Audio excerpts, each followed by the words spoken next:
that you are very hurt because you thought this was a good opportunity for you to be part of this.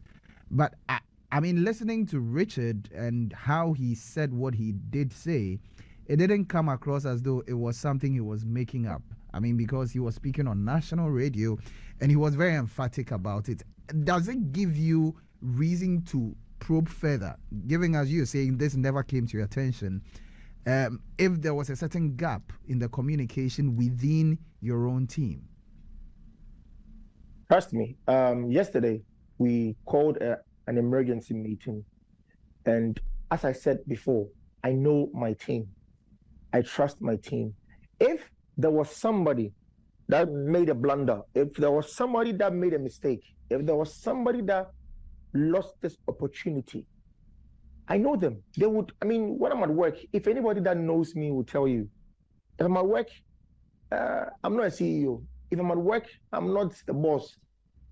I mean, we are just young men that have been given a mandate to make sure that whatever that we are doing, I mean, the next generation would have it better. So we all push it. I mean, anyone that makes a mistake comes out boldly. Oh, I was tired when this person called me, so I just threw the person off or something. Nobody.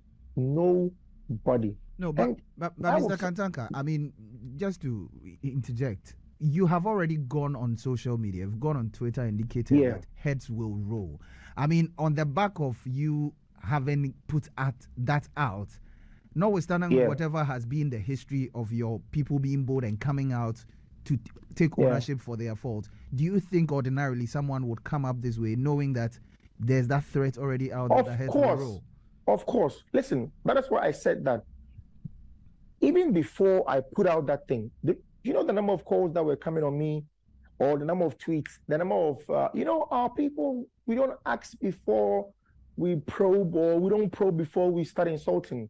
The youth of today, they just start insulting before they ask questions. So people started bashing me, insulting. I had calls from all over the world. Do you understand? I had calls from all over the world. I have a huge fan base, and I have a huge family in the UK. So people were calling that, we're even expecting you to come to the UK. I have to be in the UK in the next week or the next 2 weeks. And why would I miss an opportunity like this?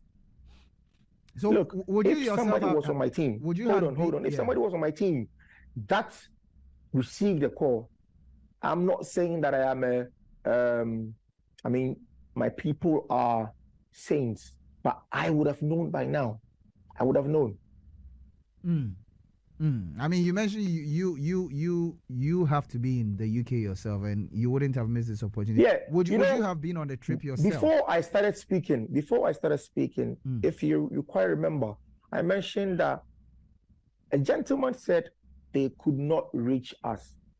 Probably they did not push enough because my PAs were not contacted. I have about 6 PAs, and not a single one of them was contacted on this issue. Do you understand me? There are a lot of people going out there, oh, I know him, I know that, I know, but somebody's just trying to get face or whatever it is, but not even a single one. If I was contacted, trust me, I would be in one of the vehicles that is driving on the streets of London by now. So you would have been on the trip yourself? I'm telling you for a fact. And you have already mooted the fact that, I mean, a number of people, and you make reference to the youth of today not checking or verifying before going ahead to insult. One of those things that have been said, unsavory comments that have come, has to do with the robustness or even the mechanical integrity of some of your vehicles, the reason for which you probably did not pay mind to this. And it's one of those things that we've seen on social media. What do you get to say? What do you have to say about the robustness of your vehicles? And we saw the fleet that made a trip. Look, all the fleet that made a trip, my car, my Kantanka or Mama pickup can on any day, they can on any day stand any of those vehicles. Do you understand what I'm saying? The chassis of that F-150 Raptor is, if I'll not say the same, it's pretty much the same, or mine is even better than that. Do you understand me? That Raptor, I have a similar Raptor. When you speed it to a certain point, even the overdrive, it has a certain limit. But with our pickups, at that limit where the Raptor is going to end, we have a turbocharger that goes above what the Raptor is going to give you. Do you understand what I'm saying? Because, you know, the security, yeah. Look, the security, the comfort that you have with a Kantanka or Mama vehicle. I'm not going to, speak down on any vehicle, but look, we've been driving cars, we've owned cars before we got into the game. We did a whole, awareness of this vehicle thing. We did a whole research into it. So we came onto the market with something. Look, as I was saying, on the 26th of March, we all know how police, they use their cars, right? So why would I put myself or my brand out there by gifting or donating a free pickup to the Ghana police on the March 26th, 2015? 2015, I gave a free pickup to them, and that pickup was used for, or I think it's still used for how many years now? The only thing they kept on doing on that pickup was changing oil and brake pads. That is all. There was nothing. There was no major. You can ask the police administration or police PR if what I'm saying, and if there's any element of truth in what I'm saying. But look, the Ghana military as well was given a pickup in 2020, 27th December. I did these things just to make sure that I'm putting my brand out there. I am confident of my brand. I want consumers, I want people, I want buyers to know that this is a brand that I am so confident about. That is why I'm putting out there. It has my name on it, my family name. So I'm not gonna do something to tarnish that hard name my father has been fighting for the past 60 years. Do you understand? No, I can't do that. I can't do that. So clearly, your brand is one that you have a lot of trust in. Still back to the conversation, and on the official Twitter handle of Wanderlust Ghana, they tweeted 11 hours ago saying that the CEO of Kantanka, Sarfo, has spoken to Wanderlust Ghana and explained why he was not available to meet with us when we requested for audience. Kindly disregard any effusions from anyone on social media purporting to be speaking for the company. And so exactly here what they are saying is you were unavailable at the time they requested to meet you, which is indicative of the fact that there was someone who was reached out to, and the person, if not you, indicated your unavailability. How do we reconcile these two? So let me just go a bit funny about. Not funny, but it's a PR bro. Look, as I said before, I was contacted yesterday by one gentleman called Kojo Akoto. Very nice gentleman, speaks very, very well. Yeah. And that was when he told me that they tried contacting somebody, and that somebody is not part of my team. Not at all. At all. Do you understand what I'm saying? Look, ask around. Anyone that knows me, I was able to sell a Kantanka, 2 Kantanka Mensa to the richest man in Norway. For the vehicle to be shipped from Ghana all the way to Norway. Come on. I must have some good things going on in that vehicle to put so much trust in it. Do you understand? Yes. The former president of Liberia came to Ghana, bought a Kantanka Mensa from Kantanka. We shipped the car all the way to Liberia. As we speak now, Ellen Johnson is still, Her Excellency Ellen Johnson is still using the vehicle. Do you get what I'm saying? Yeah. The Santini has been using our pickups for his farms, and even has a car that he even normally sends his kids to school. Aside that, when you look at even our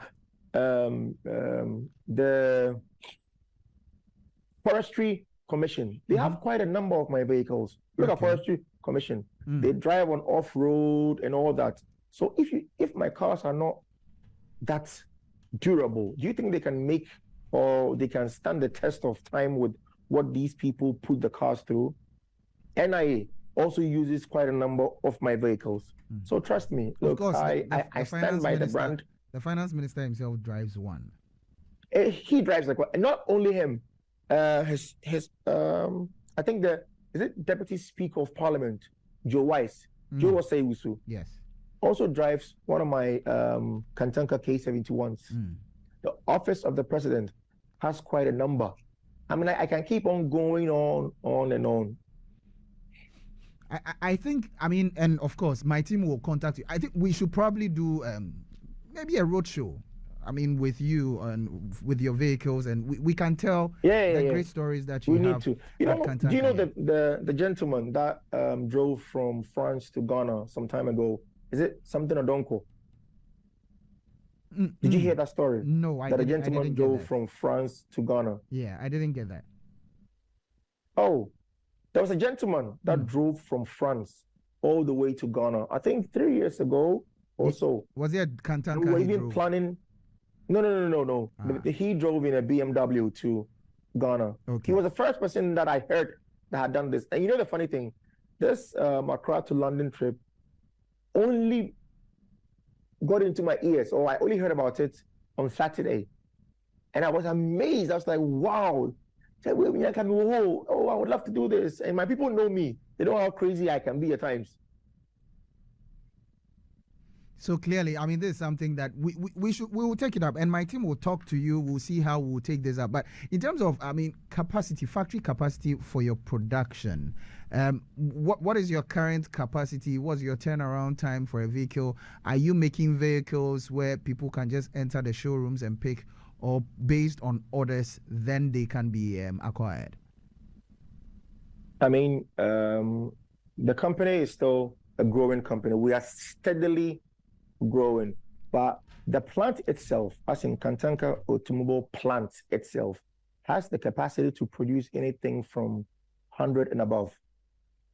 Production or making of vehicles or assembling vehicles all depends on money. Do you understand? Or on finances. So once we have, I mean, we're still speaking to a few banks that we know that these banks can at least be a backbone for Kantanka Automobile. I mean, we're still doing it, but I mean, we've been, as I said, we've been producing cars day in, day out. We have cars in the showroom that you can walk in and pick it up. Aside that, if you have a vehicle, or if you want a vehicle, and we feel that maybe the ones there are, let's say we have quite a few units there, and they are for someone, or they are for some kind of government agency or something, we'll tell you, okay, listen, we would have to fix yours for you. Give us about a month, 2 months. I mean, we'll have, it would be between the us, the manufacturers, and the customer. So for the 100 cars, what's the duration we're looking at? Are you talking about like a year or? No. I'm saying the plant has the capacity to produce 100 a month. A month?